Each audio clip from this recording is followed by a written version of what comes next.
चिड़िया बोली चो चो चो, आई मैं परियों के गाँव। ऊंची उड़ान नीचे जमीन, देखो बच्चों क्या रंगीन नजारे।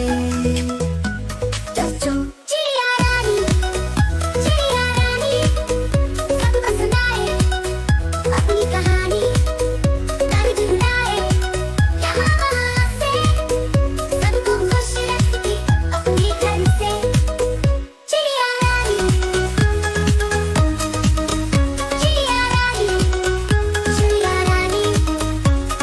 छोटी सी है उसकी कहानी, उसकी कहानी, उसकी कहानी।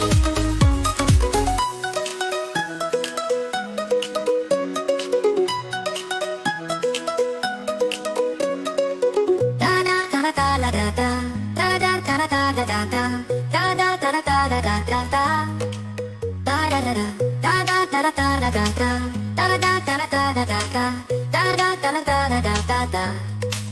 चिड़िया बोली चो चो चो, आई मैं परियों के गाँव। ऊंची उड़ान नीचे जमीन, देखो बच्चों क्या रंगीन नजारे, क्या रंगीन